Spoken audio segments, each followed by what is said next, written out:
नमस्कार दोस्तों, मैं हूं रफ़ी खान। स्वागत है आप सभी का हमारे यूट्यूब चैनल स्टडी पॉइंट पर। वीडियो शुरू करने से पहले दोस्तों एक रिक्वेस्ट है, यदि आपने अभी तक हमारे चैनल को सब्सक्राइब ना किया हो तो प्लीज़ चैनल को सब्सक्राइब कर लें और बेल आइकन को प्रेस कर दें ताकि आपको सभी वीडियो के नोटिफिकेशन मिलते रहें। और दोस्तों प्लीज़ वीडियो को लाइक एंड शेयर करना मत भूलिएगा। अगर आपको कोई डाउट आता है क्वेश्चन में या कोई प्रॉब्लम होती है तो आप हमें कमेंट करके बताइएगा या फिर डिस्क्रिप्शन में नीचे टेलीग्राम चैनल का लिंक दिया गया है, वहाँ पर भी आप जाकर अपनी प्रॉब्लम हमें बता सकते हैं। ठीक है, क्वेश्चन स्टार्ट करते हैं हम। 91 क्वेश्चन इसमें क्या है, देखो 1 से लेके सारे 10 तक 1 to 10 सारे क्यूब का सम दिया गया है। कितना है? 3025 3025। ठीक है, और इसकी वैल्यू फाइंड करना है। ठीक, तो इस वाले एक्सप्रेशन में हम देखते हैं कि यहाँ पर 2 की क्यूब है, यहाँ की 4 की क्यूब है, यहाँ 6 की क्यूब है, तो इसमें भी 2 के क्यूब कॉमन हो सकता है। ठीक है, इसमें भी 2 की क्यूब कॉमन है, इसमें भी 2 की क्यूब कॉमन है और इसमें भी 2 की क्यूब कॉमन है। तो इनसाइड टर्म में से हम 2 की क्यूब कॉमन निकाल सकते हैं। ठीक है,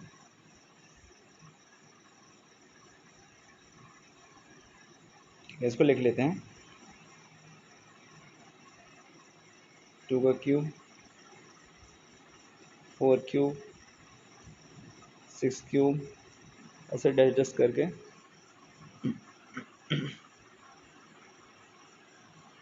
20 का क्यूब। ठीक, अब ये देख रहे हैं हम, यहाँ से 2 का क्यूब कॉमन ले लेंगे तो अंदर क्या बचेगा? यहाँ पर 1 का क्यूब प्लस यहाँ से 2 का क्यूब कॉमन ले लेंगे तो अंदर क्या बचेगा? 2 का क्यूब। यहाँ से 2 का क्यूब कॉमन ले लेंगे बाहर तो अंदर क्या बचेगा? 3 का क्यूब। ऐसे कर कर करके यहाँ पर भी अगर 2 का क्यूब कॉमन ले लेंगे यहाँ 20 में से तो अंदर क्या बचेगा? 10 का क्यूब। ठीक, अब 1 से लेके 10 तक की क्यूब का सारे सम की वैल्यू हमें दी गई है 3025। ठीक है, तो इसको हम लिख सकते हैं, 2 की क्यूब को 8 लिख लेंगे और इसकी वैल्यू पुट कर देंगे। कितनी है? 3025। तो कितना हो जाएगा अपना? ठीक है, ये आपका आंसर होगा 24,200। ऑप्शन चेक कर लेते हैं, ऑप्शन नंबर बी। ठीक है, नेक्स्ट क्वेश्चन। एक आदमी ने एक नौकर को इस शर्त पर नियुक्त किया कि वह उसे 3,000 रुपये देगा और 1 साल बाद बढ़ती देगा। मतलब कि 1 साल में वो 3,000 रुपये देगा और बढ़ती देगा। उसने 9 महीने काम किया और 2,200 रुपये और एक वर्दी मिली, तो उस वर्दी की कीमत क्या है? ठीक है, मान लेते हैं उसको 3,000 रुपये 1 साल में मिलेंगे और वर्दी की कीमत, वर्दी मिलेगी। वर्दी की कीमत हमें पता नहीं, वर्दी की कीमत माना कि x रुपये है। ठीक है, तो ये तो हुई उसकी 1 साल की सैलरी, या 1 साल में उसको इतना पैसा मिलेगा। अगर इसको हम 12 से डिवाइड कर दें तो ये 1 महीने का निकल आएगा कि 1 महीने में उसको लगभग इतना रुपये पड़ा। ठीक है, तो उसने 9 महीने जब काम किया तो 9 महीने की सैलरी निकालना है। 9 महीना मतलब ये 1 महीना है, तो इसमें 9 से गुणा कर देंगे तो 9 महीने का निकल आएगा। तो 9 महीने की कितनी सैलरी हुई? यहाँ से निकालो 9 महीने की सैलरी, तो 3 से ये 9 कट जाएगा, 3 तिरका 9, ये 30 चौके 12। तो क्या बचा अंदर? इस 3 का अंदर गुणा हो जाएगा, क्या हो जाएगा? 9,000 प्लस 3x डिवाइडेड बाई 4। ठीक है, तो ये 9 महीने की सैलरी है, जबकि उसे 9 महीने में मिला कितना? 2,200 रुपये और एक वर्दी।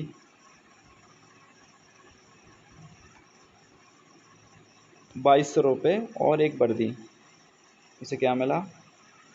2,200 रुपये और वर्दी मतलब x रुपये या x।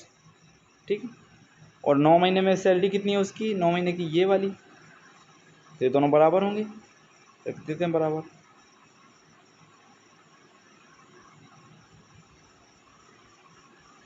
इसको सॉल्व कर दूँ, क्या हुआ? ये 4 यहाँ पे इसका गुणा होगा तो क्या हो जाएगा? 8800 प्लस 4x, यहाँ पे कितना बचेगा? 9,000, 9,000 प्लस 3x, ठीक। तो x की वैल्यू कितनी होगी 200, यही हमें फाइंड करना था, यही हमारा आंसर है। वर्दी की कीमत कितनी निकली 200 रुपये, क्या है ऑप्शन नंबर बी, ठीक है। नेक्स्ट क्वेश्चन, एक शहर में एक टैक्सी का किराया एक निश्चित दूरी तक नियत है तथा उसके बाद प्रति किलोमीटर अतिरिक्त देय है। यह किराया 5 किलोमीटर तक नियत है, ठीक है, तथा उसके बाद प्रति किलोमीटर अतिरिक्त देय है। देखो, किराया 5 किलोमीटर तक नियत है, मतलब कि जब तक कोई 5 किलोमीटर चलेगा, पहले 5 किलोमीटर, तो नियत कितना है हमें नहीं पता, तो हम मान लेते हैं x रुपये उसको किराया देना पड़ेगा, ठीक है, इतना फिक्स है।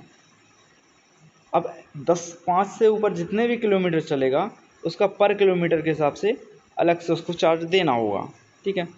अब वो क्वेश्चन में बोलता है कि यदि वो 10 किलोमीटर जाता है तो उसको 350 रुपये लगते हैं किराए में, 350 रुपये,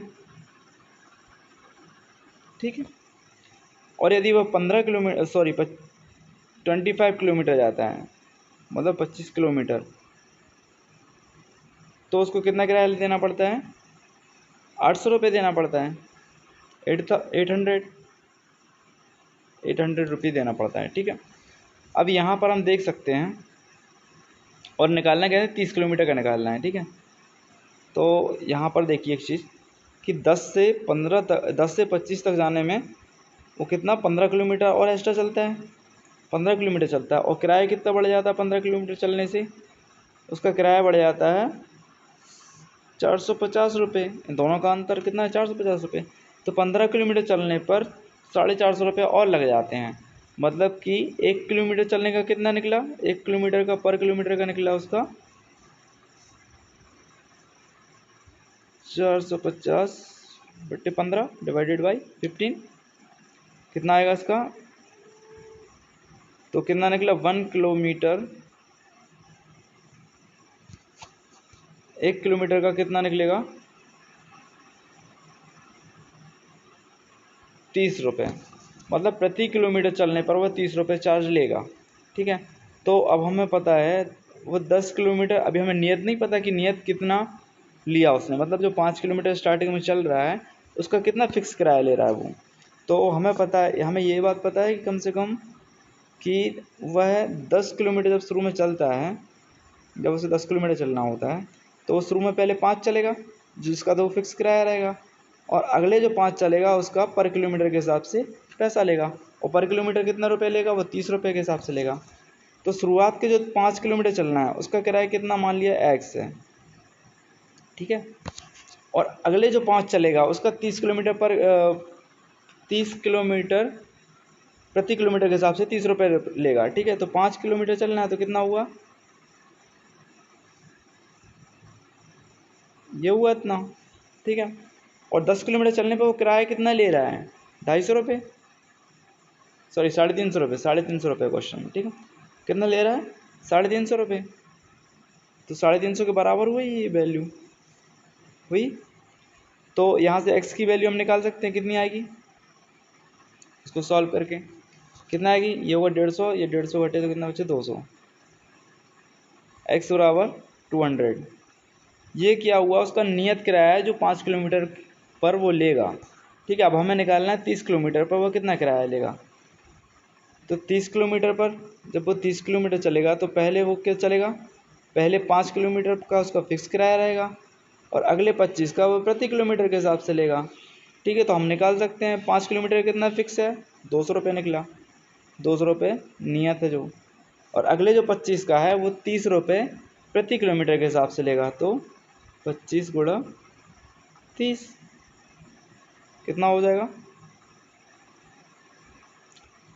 200 प्लस 750, तो आंसर हुआ अपना 950, ये आपका आंसर हुआ 950 रुपये, 950 रुपये किराया होगा उसका। तो ऑप्शन नंबर अपना बी, ठीक है। इसको एक बार में भी देख लो, ये है सॉल्यूशन, ठीक है। नेक्स्ट क्वेश्चन चलिए, एक ठेकेदार ने एक मजदूर को इस शर्त पर नियुक्त किया कि वह उसे प्रतिदिन 75 रुपये देगा, ठीक है। एक दिन 1 डे की उसकी सैलरी कितनी हुई, 75 रुपये देगा, ठीक है। और अगर अनुपस्थिति हुई तो 1 दिन का वो 15 रुपये जुर्माना लेगा। 1 दिन का जुर्माना कितना होगा उसका, ये तो उसकी सैलरी हुई प्लस ये जुर्माना माइनस, कितना, 15 रुपये जुर्माना देगा। 20 दिन के बाद ठेकेदार मजदूर को 1140 रुपये देता है, तो मजदूर कितने दिन अनुपस्थित रहा, ठीक है। 20 दिन के बाद ठेकेदार मजदूर, मान लेते हैं कि जो मजदूर है एक भी दिन एब्सेंट नहीं होता है, 20 दिन ही काम करता है, तो 20 दिन की सैलरी कितनी हो जाएगी उसकी, 20 दिन की सैलरी, 20 दिन की सैलरी हो जाएगी उसकी 20 गुणा 1 दिन की सैलरी कितनी, 75, कितना हो जाएगा, 1500, 1500, 1500। तो ये क्या हुई इसकी 20 दिन की सैलरी, चूँकि उसको 20 दिन के बाद मिलते कितने, 1140 रुपये, 1140 रुपये मिलते हैं उसको। कितने कम मिल रहे हैं, 360। ये रुपये कम क्यों मिल रहे हैं उसको, क्योंकि वो बीच में एब्सेंट रहा होगा। कितने दिन एब्सेंट रहा, कितने दिन अनुपस्थित रहा, तो मान लेते हैं कि x दिन वह अनुपस्थित रहा। अगर x दिन अनुपस्थित रहेगा तो उसको पर डे की जो सैलरी मिलती है, उसको पर डे की जो सैलरी मिलती है 75 रुपये, ये वाली वो नहीं मिलेगी। तो x दिन जब अनुपस्थित रहेगा तो 75x जो उसकी सैलरी हुई वो नहीं मिलेगी x दिन की, ठीक है। और साथ में जुर्माना लगेगा x दिन का, 1 दिन का जुर्माना 15 रुपये, तो x दिन का जुर्माना 15x 15x बराबर ये 360 के बराबर होंगे, क्योंकि इतना ही तो उसको कम पैसा मिलेगा। और मिलेगा कितना, मिला है कितना कम पैसा, 360, ठीक है। तो इसको सॉल्व कर दो, कितना होगा, 90x equal to 360, x equal to कितना आएगा 4, इसको कैंसिल कर देंगे तो 4 आएगा, ठीक है। तो ये आपका आंसर होगा, 4 दिन वह अनुपस्थित रहेगा, ऑप्शन नंबर सी, ठीक है। नेक्स्ट क्वेश्चन, एक आदमी कार्यालय में इस शर्त पर नियुक्त होता है कि उसे प्रतिदिन 20 रुपये मिलेंगे, और यदि वह अनुपस्थित हो जाता है तो 10 रुपये उसकी वेतन से कम किए जाएंगे, ठीक है। यदि वह 30 दिन के महीने में कुछ दिन काम करके 450 रुपये कमाता है तो कार्यालय कितने दिन उपस्थित रहा। देखिए एक दिन यहाँ पे कितना कमाता है वो,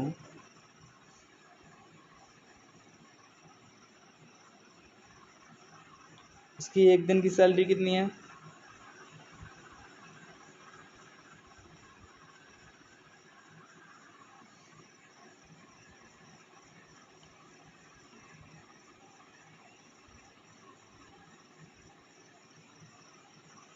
₹20, और 1 दिन का जुर्माना कितना है, 1 डे फाइन 10 रुपये, ठीक है। अगर हम माने कि 30 दिन में उसको 450 रुपये मिलते हैं, अगर वो मजदूर 30 दिन काम करता तो उसकी सैलरी कितनी होती, 30 दिन की,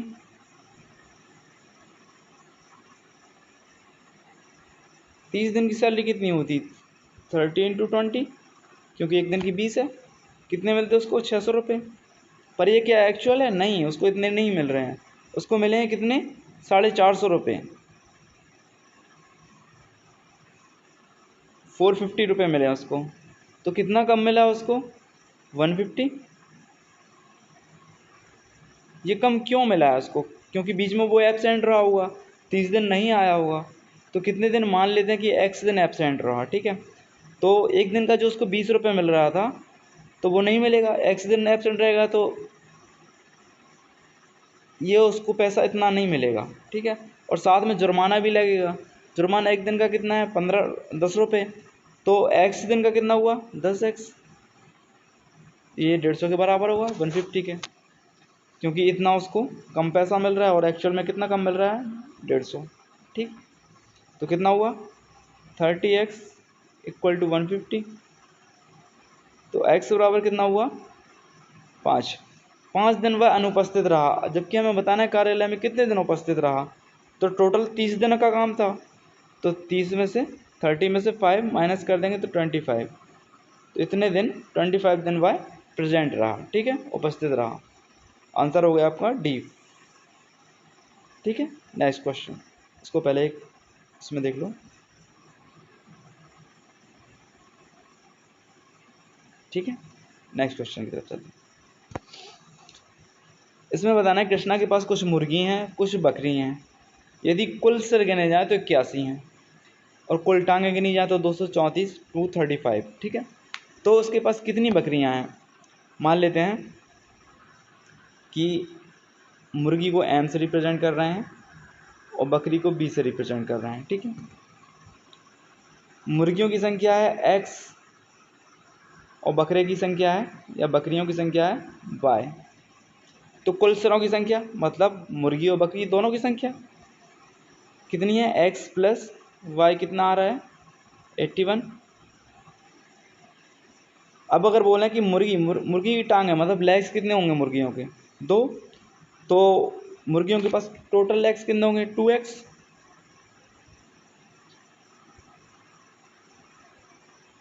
और बकरी के पास कितने होते हैं 4, तो उसके पास टोटल लेग्स कितने होंगे 4y। और कुल टांगें मतलब कुल लेग्स कितने दिए गए हैं 234, तो इसको लिख देते हैं 234 सभी के मिला के। ठीक है, तो इसको सॉल्व सिंपल कर लेते हैं और सॉल्व कर लो।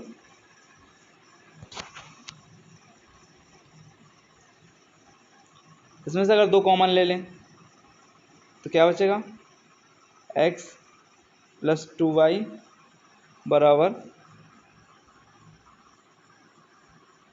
117 इतना बचेगा। अब ये वाली इक्वेशन ये फर्स्ट मान लो, इसको सेकंड मान लो।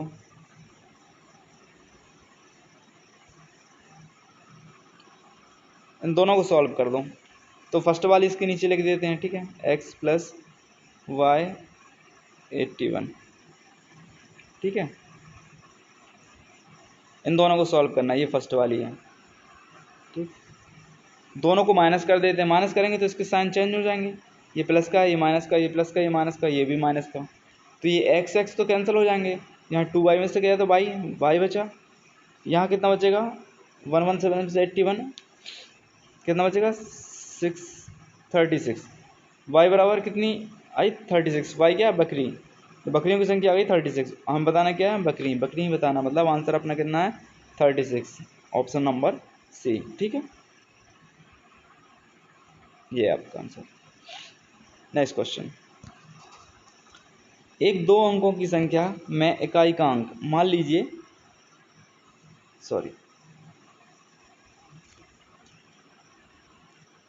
अंक है उसके, इकाई का अंक है y और दहाई का अंक है x, मतलब यूनिट प्लेस पे y और 10 प्लेस पे है x। तो नंबर क्या बनेगा 10x प्लस वाई, यही होगा नंबर। क्यों होगा, जैसे मान लेते हैं कोई नंबर हम बोलते हैं 54। ठीक है, फॉर एग्जांपल के लिए, तो क्या इसको ऐसा नहीं लिखा जाता क्या 10 इंटू 5 प्लस 4, ये नंबर लिखा है ना 54, इसकी वैल्यू बराबर हुई 54 के, तो ऐसे ही लिखा है। ठीक है, अब बोल रहा है कि इसमें देखिए क्वेश्चन में कुछ मिसप्रिंट है, यहाँ पे दहाई के अंक से एक ज़्यादा है यहाँ, जबकि इंग्लिश में लिख रहा है in a 2 digit number the digit at unit place is 1 more than twice of the digit at 10 place, मतलब कि जो दहाई का अंक है उसके दुगने से एक अधिक है। ठीक है, तो यहाँ पर जो दहाई का अंक के दुगने से एक अधिक बताना है। ठीक है, ठीक है, तो दहाई का अंक कौन सा है, मतलब 10 प्लेस यूनिट प्लेस कौन सा है y, 10 प्लेस पे कौन सा है x। तो इसमें बता रहा है इकाई का अंक मतलब यूनिट प्लेस का अंक है, तो 10 प्लेस का अंक है, अंक के दुगने से एक अधिक है। ठीक है, तो ये वैल्यू मिल गई हमें। ठीक है, अब इसके आगे क्या बोल रहे हैं, यदि इकाई के अंक और दहाई के अंक को आपस में बदल दिया जाए तो इस प्रकार बनी नई संख्या और मूल संख्या का अंतर मूल संख्या से कम है। ठीक है, अब इसको बदलना है, इनके अंकों को, y को x की जगह पर रखना है और x को y की जगह पे। ठीक है, रखते हैं। yx कर दिया, पहले x था, तो क्या बन जाएगी संख्या क्या बनेगी, 10y प्लस x, ये नंबर होगा।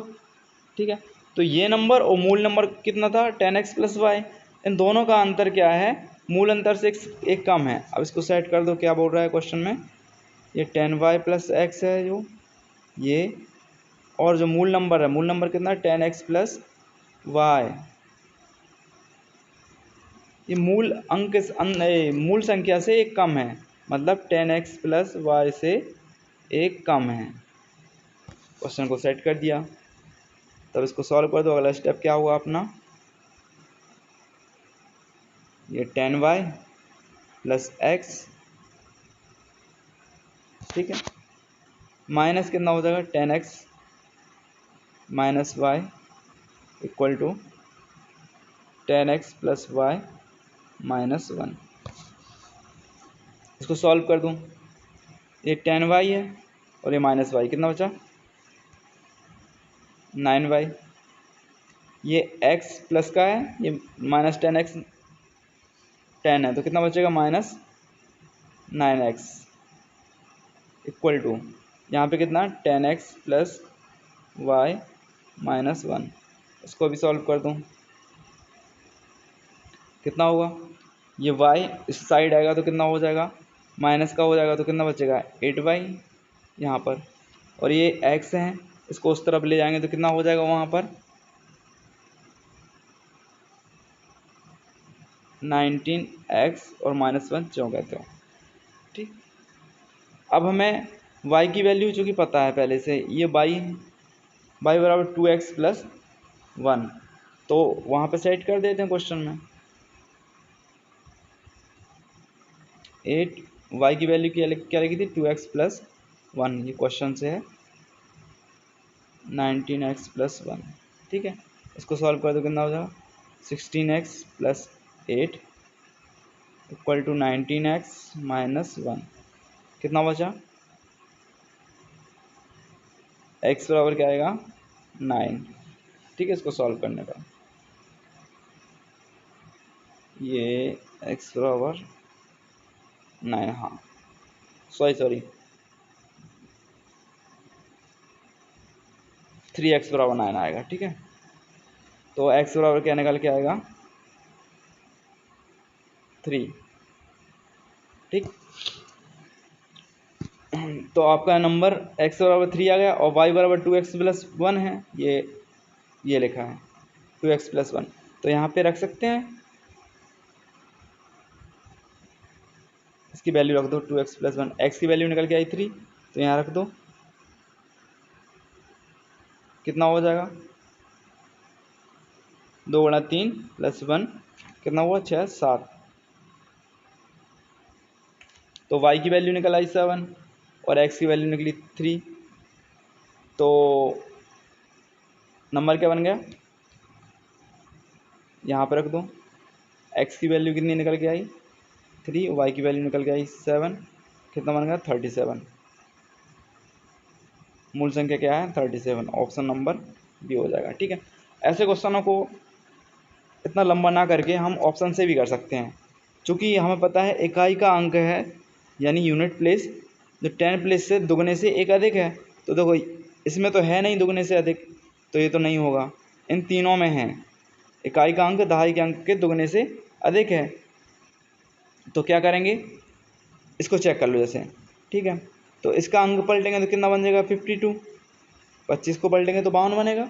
ठीक है, 52 और 25 को का माइनस करना, दोनों को अंतर निकालना, दोनों का डिफरेंस होगा ना, वो 24 आना चाहिए, नहीं आ रहा है, मतलब ये भी नहीं होगा। ठीक, ये भी कैंसिल, ये भी कैंसिल। अब 49 को चेक कर लो, 49 के जो अंक पलटेंगे तो कितना हो जाएगा, 94, तो 94 और 49 का जो डिफरेंस है ना, वो 48 आना चाहिए, यह भी नहीं आ रहा है, तो यह भी ऑप्शन कैंसिल हो गया आपका। ठीक है, तो ऑप्शन कितना बचा, 37, यही आपका आंसर होगा। ठीक है, ओके, नेक्स्ट क्वेश्चन की तरफ चलते हैं।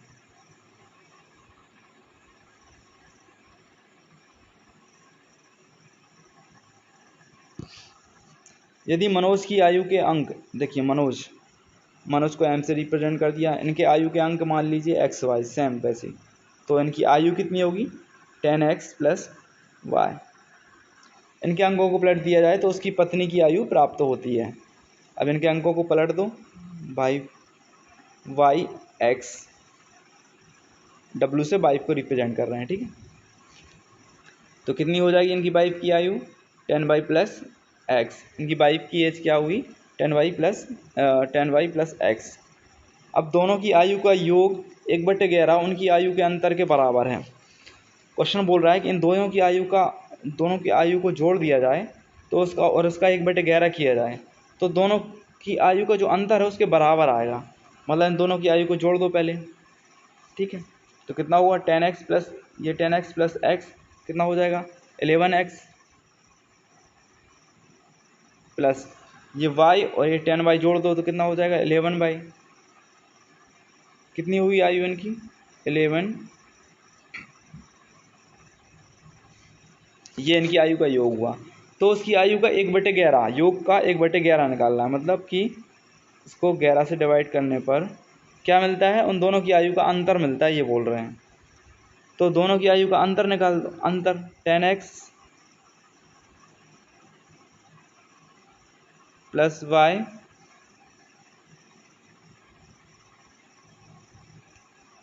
माइनस 10y माइनस एक्स, ठीक है। इसको सॉल्व करेंगे तो क्या आएगा, ये 11 से 11 तो कैंसिल आउट हो जाएंगे। सॉरी यार, ठीक है, कॉल आ गया था बीच में। कंटिन्यू करते हैं। एक्स प्लस वाई बचा यहाँ पे, और यहाँ पे कितना 10x में से ये माइनस हुआ तो कितना बचा 9x, और ये यहाँ पे y छूट गया है, ठीक है। तो यहाँ बचेगा कितना -9y। इसको सॉल्व कर दो तो कितना बचेगा, ये x यहाँ आ जाएगा तो कितना 8x, ये 9y इस साइड आ जाएगा तो कितना हो जाएगा 10y, ठीक है। तो यहाँ से हम x अपॉन y की वैल्यू निकाल लें तो कितना हो जाएगा 10/8, मतलब इसको सॉल्व कर दो तो 5/4। तो x की वैल्यू कितनी 5 और y की वैल्यू 4। x की वैल्यू 5 और y की वैल्यू 4। x की वैल्यू 5 की जगह पर रख देते हैं, y की वैल्यू 4, सॉरी। तो ये किसकी निकली, मनोज की आयु निकली, ठीक है। और उसकी वाइफ की आयु इसके अपोजिट मतलब 45। अब दोनों का डिफरेंस कितना है 9, यही हमें निकालना था, दोनों की आयु का अंतर, ठीक है। तो ऑप्शन नंबर सी हो जाएगा, ठीक है।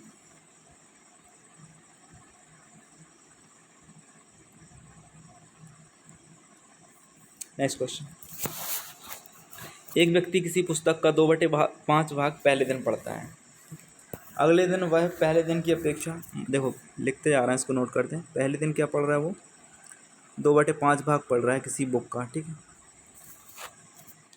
अगले दिन वह पहले दिन की अपेक्षा 1/3 भाग अधिक पढ़ता है। सेकंड दिन वो पहले दिन जो पढ़ता था 2/5, उसका 1/3 भाग अधिक। 1/3 भाग अधिक का मतलब क्या होता है, जैसे कि आपको बता दें पहले कुछ, जैसे बोले 1/3 भाग अधिक, तो कोई भाग 3 है, उसका एक और अधिक मतलब 4, एक और अधिक मतलब कितना हो गया 4, 4/3, ठीक है। इसको ऐसे बताया जाता है।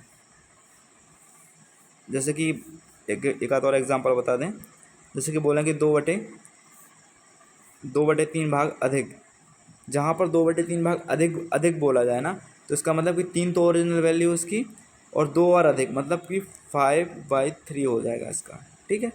तो ऐसे करते हैं इस क्वेश्चन को। तो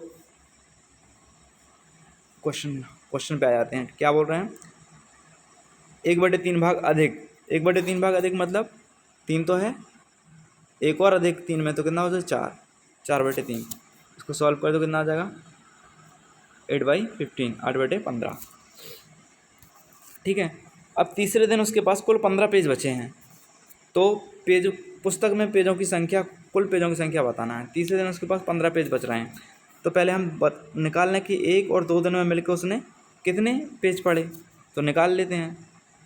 2/5 प्लस 8/15, 8/15, इन दोनों को ऐड कर दो तो कितना हो जाएगा 14/15, दोनों को ऐड करने पर 14/15 आएगा। ठीक है, तो यहाँ पर हम मान के चलते हैं जो नीचे है कि 15 यूनिट टोटल पेज हैं, 14 यूनिट पढ़ लिए हैं, कितना बचा कहलाना है 1 यूनिट। तो 1 यूनिट की वैल्यू कितनी है, 1 यूनिट बचा है यहाँ पर पढ़ने के लिए, और जबकि क्वेश्चन में बोल रहा है वो कि उसके पास 15 पेज बचे हैं पढ़ने के लिए, ये 15 बचे हैं। ठीक है, तो 1 यूनिट की वैल्यू कितनी आ गई 15। तो हमें कुल पेज निकालना है, कुल कितना है 15 यूनिट, तो 15 यूनिट की वैल्यू निकाल लो। 1 यूनिट की वैल्यू 15, तो 15 यूनिट की वैल्यू 15 गुणा 15, 15 इंटू 15 कितना हो जाए 225। ठीक है, ये आपका आंसर होगा कुल पेजों की संख्या। Okay,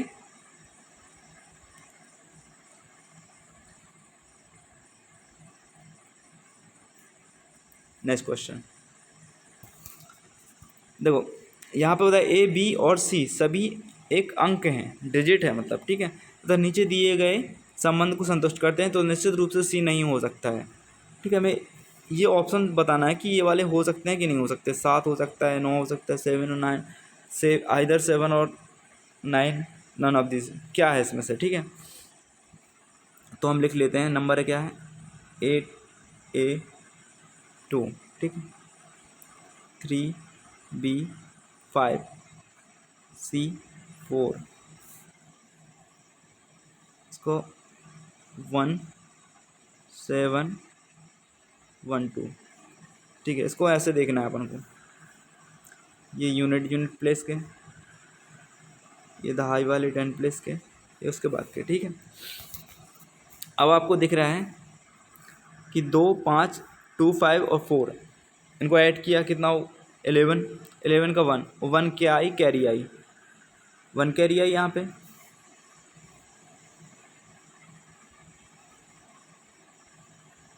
one I carry. ठीक है, यहाँ से तो ए बी और सी जब 1 कैरी आ रही है, और यहाँ पर देख लो पहले। ठीक है, इस वाली लाइन में 8 + 3 कितना हो रहा है 12, 8 और 3 कितना हो रहा है 12, मतलब कि 8 और 3 जबकि 11 होने चाहिए और हो रहे हैं 12, मतलब कि एक यहाँ पर भी कैरी आई होगी, कहाँ से, यहाँ से आई होगी। और एक कैरी किन किन में आती है 10, 11, 12, 13, 14, 15, 16 ऐसे करके 19 तक, इसी में आती है एक कैरी, 1 कैरी यहीं से आ गई। तो ए बी और सी और ये +1 ये कैरी वाला, इन सभी का योग कितना होना चाहिए ऐसा जिसकी कैरी 1 हो, पीछे यूनिट डिजिट में क्या हो 7। तो ऐसा अंक कौन सा है 17, 7, इसका यूनिट डिजिट में 7 है और कैरी 1 आएगी। ठीक है, तो 17 आना चाहिए, मतलब ए बी और सी और प्लस ये कैरी वाली, इन तीनों का योग 17 आना चाहिए। तो कैरी को हटा दें तो कितना बचेगा 16, मतलब 16। तो ए प्लस बी प्लस सी का जो सम है ना, वो टोटल कितना आना चाहिए 16 आना चाहिए। ए प्लस बी प्लस सी का 16 कितना सी का सम कितना आना चाहिए 16 आना चाहिए। तो इसमें नंबर सेट करके देख लो, पहले वो बोल रहे हैं कि 7, तो क्या 7 नहीं हो सकता सी, निश्चित रूप से सी नहीं हो सकता पूछा उन्होंने। ठीक है, तो अपन सी को सेट चेक कर लेते हैं, सी को 7 रख के, और ए बी की वैल्यू कुछ भी मन से मान लो कि इन सभी का टोटल 16 हो जाना चाहिए। तो यहाँ पे हमने मान लिया जैसे कि 3 मान ली इसकी, तो इसकी 6 हो गई, 16 हो गया सभी सम। तो ये पॉसिबल है, हो रहा है सेट। अब सेकंड में हम 9 रख के देख लेते हैं, 9 सेट करके देख लो, 9 यहाँ पे मान लिया, तो यहाँ पे मान लो कि 3 ही मान लो। ठीक है, कितना हुआ 9 3 12, बचे कितने 4 16, ये भी सेट हो गया, मतलब 7 भी हो सकता है 9 भी हो सकता है, तो हम नहीं कह सकते कौन नहीं हो सकता। ठीक है, तो इसका आंसर होगा नन ऑफ दिस। ठीक है,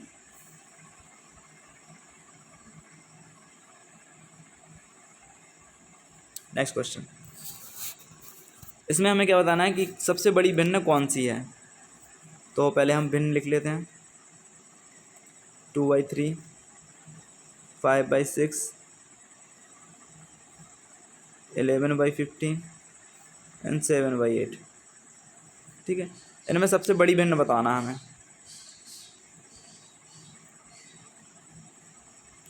सबसे बड़ी भिन्न बताइए। तो हम दो दो को कंपेयर करते हैं, पहले इन दोनों को ले लो। ठीक है, तो 2/3 और 5/6, 6 का यहाँ 2 से गुणा होगा, 3 का 5 से होगा तो कितना आएगा, 6 का 2 से होगा तो कितना आएगा 12, और 3 का 5 से होगा तो 15। इसमें बड़ी हमें निकालना है बड़ी, तो बड़ी कौन सी है, बड़ी निकालना है ना क्वेश्चन में, हाँ बड़ी निकालना है। तो बड़ी कौन सी है, ये 15। इसमें बड़ा नंबर कौन सा 15, मतलब कौन सी बड़ी हुई, 5/6 से बड़ी हुई, इसके ऊपर की ये वाली 5/6 बड़ी हुई। ठीक है, तो इसको कैंसिल कर देते हैं, ये हमारे कोई काम की नहीं है। अब हम क्या लिखेंगे, नेक्स्ट स्टेप में हमारे क्या आएगा, 5/6 और 11/15। तो हम लिख लेंगे 5/6 और 11/15।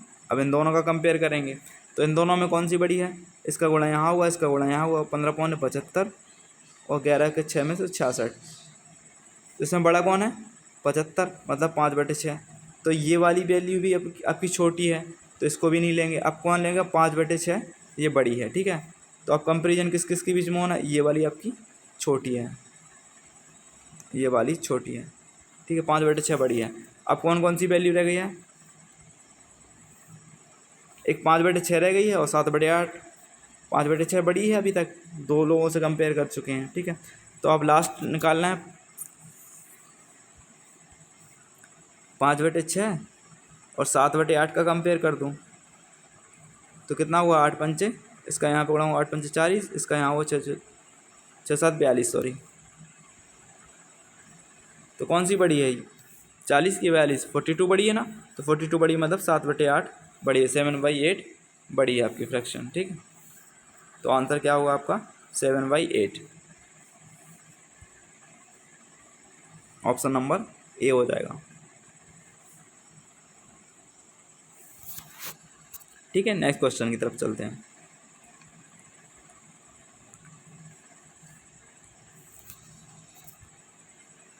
इसमें भी क्या बताना है, सबसे बड़ी भिन्न कौन सी है। ठीक है, तो इसको भी पहले लिख लें, 3 की पावर 1/3, 2 की पावर 1/2, यहाँ 1, या 6 की पावर 1/6।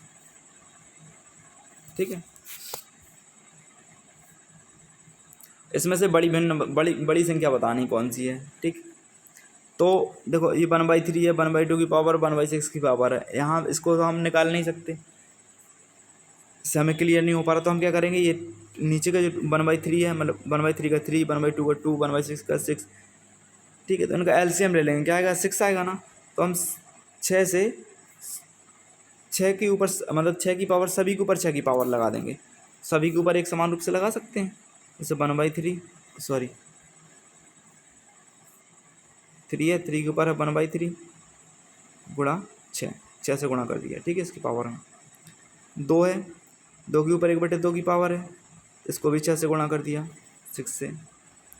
1 के ऊपर 6 की, और अगला है क्या, 6 के ऊपर 1/6 की पावर है, तो इसको भी 6 से मल्टीप्लाई कर दिया। ठीक है, अब क्या आएगा आंसर, ये 3 से 6 कट जाएंगे कितने बार, 2 बार, तो कितना बचेगा यहाँ पर, 3 के ऊपर 2 की पावर, यहाँ ये 2 से 6 कट जाएंगे कितने बार, 3 बार, तो क्या बचेगा, 2 के ऊपर 3 की पावर, यहाँ 1 के ऊपर 6 की पावर मतलब 1 ही होगा, और ये 6 कैंसिल हो जाएंगे तो कितने बचेगा, 6 के ऊपर भी 1 की पावर मतलब 6 ही बचेगा। ठीक है,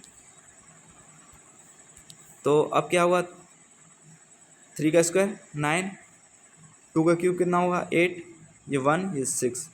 तो इन सब में बड़ा कौन है, 9, मतलब कि कौन सा नंबर बड़ा है, ये वाला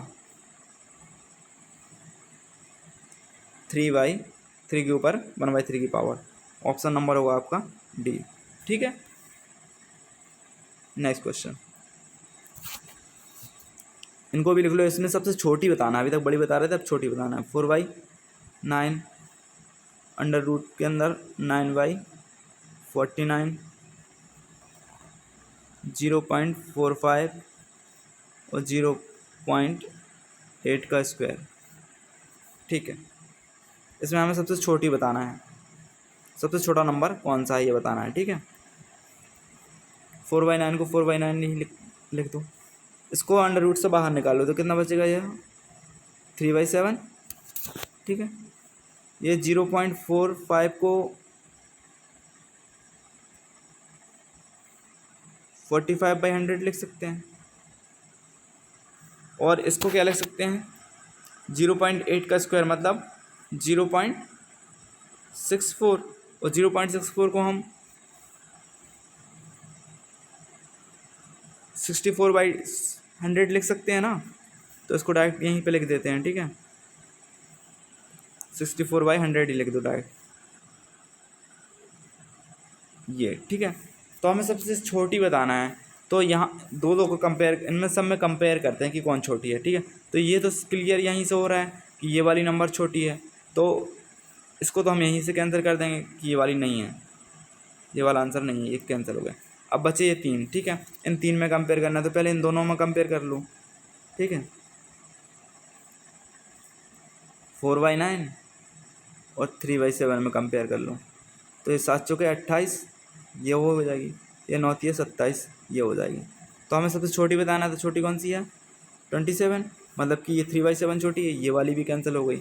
अब क्या बचे आपके पास, 2 नंबर बचे, कौन कौन से, ये 3/7, ये 3/7 और ये 45/100, तो इन दोनों में कंपेयर कर दें आप। ठीक है, 3/7 लिख लिया और 45/100 लिख लिया, इन दोनों में कंपेयर करो, तो इसका गुणा यहाँ होगा तो क्या होगा 300, इसका यहाँ पे होगा कितना होगा 35, 3 7 28, 3 31। ठीक है, तो इसमें छोटी कौन सी है, 300, मतलब 300, मतलब 3/7। आपकी जो फ्रैक्शन है 3/7 सबसे छोटी है, तो यहाँ पे आंसर होगा आपका। अच्छा, 3/7 किसके लिए लिखा है, 3/7 यूज़ किया गया है √9/49 के लिए। ठीक है, ये देखिए इसके ऊपर लिखा है, मतलब 3/7 √9/14 के लिए 49 के लिए लिखा गया है, तो आपका आंसर क्या होगा, बी, ऑप्शन नंबर बी। ठीक है, नेक्स्ट क्वेश्चन। अच्छा, इन क्वेश्चनों में क्या करते हैं, जैसे कि ये वैल्यू लिखी है 0.423, इसके ऊपर बार का निशान लगाया है, ये इसका मतलब होता है बार का मतलब कि ये वैल्यू बार बार रिपीट हो गई, 2 3 आगे बढ़ती जाएगी, 2 3 2 3 2 3 आगे ऐसा, तो इसको टर्मिनेट कर दिया जाता है और उसके ऊपर बार लगा दिया जाता है कि ये बार बार रिपीट हो रही है। ठीक है, तो इसके तुल्य भिन्न बताना है क्या है, तो इसके तुल्य भिन्न बताने के लिए मतलब इसके इक्विवेलेंट फ्रैक्शन बताना है क्या है, तो इसको जो कहते हैं पूरा नंबर लिख लेते हैं 423। ठीक है, और 423 में से जितने के ऊपर बार है उसका तो कुछ नहीं, जिसके ऊपर नहीं है बार, ये 4 के ऊपर नहीं है, तो इसको माइनस कर देते हैं इसमें से। ठीक है, और डिवाइडेड बाई क्या लिखते हैं, जितने नंबर्स के ऊपर बार है ना तो उतने 9 लगा लेते हैं, 2 नंबर के ऊपर है तो 2 9 लिख दिए। ठीक है, और जिसके ऊपर बार नहीं है तो उतने 0 लगा देते हैं, 1 के ऊपर नहीं है तो 0 लगा दिया 1 का। ठीक है, ऐसे इसको सॉल्व किया जाता है। तो क्या आया, इसको सॉल्व कर दो, 419,990, ये आपका आंसर होगा ऑप्शन नंबर बी। ठीक है, नेक्स्ट क्वेश्चन आगे देख लेंगे और क्लियर हो जाएगा, नेक्स्ट क्वेश्चन में भी यही है, तो क्लियर हो जाएगा आपको कैसे करते हैं। ठीक है, देख लीजिए यहाँ पे भी वही क्वेश्चन है, 0.63 बार लगा उसके ऊपर, 0.37 इसके ऊपर बार लगा, इनको ऐड करना है, तो इसको पहले सबसे पहले फ्रैक्शन में लिख लेंगे। ठीक है, कैसे लिखेंगे, 63 लिख लिया। अब ऐसा यहाँ पे कोई और नंबर नहीं है इसके आगे, 63 के आगे कोई ऐसा नंबर नहीं है कि जिसको माइनस कर सकें, क्योंकि उसके ऊपर कोई ऐसा नंबर नहीं है जिसके ऊपर बार नहीं है, यहाँ पर 0 है, नंबर ही नहीं है तो माइनस नहीं करेंगे यहाँ पर। अब कितने नंबर के ऊपर बार का निशान लगा हुआ है, 2 के ऊपर, 6 के ऊपर और 3 के ऊपर, 2 डिजिट के ऊपर लगा है, तो 2 9 लिख देंगे यहाँ पे। अब ऐसा कोई और डिजिट तो है नहीं, बचा नहीं है यहाँ पर जिसके ऊपर बार नहीं है, तो 0 नहीं लगाएंगे। ठीक है, यहाँ पर 37, इस यहाँ पर माइनस कुछ भी नहीं होगा, ठीक है। और 2 डिजिट के ऊपर, यहाँ पर 2 डिजिट के ऊपर बार है तो यहाँ पर भी 2 9 लगा देंगे, ठीक है। अब इसको सॉल्व कर दो, कितना आएगा आंसर 100/99। इन दोनों को 63 और 37 को ऐड कर दिया, कितना आ गया 100, और 99 नीचे था तो 100/99। ये आपका ऑप्शन नंबर बी। ठीक है दोस्तों, तो आज की क्लास यहीं पे समाप्त करते हैं, ठीक है। तब तक के लिए जय हिंद, जय भारत।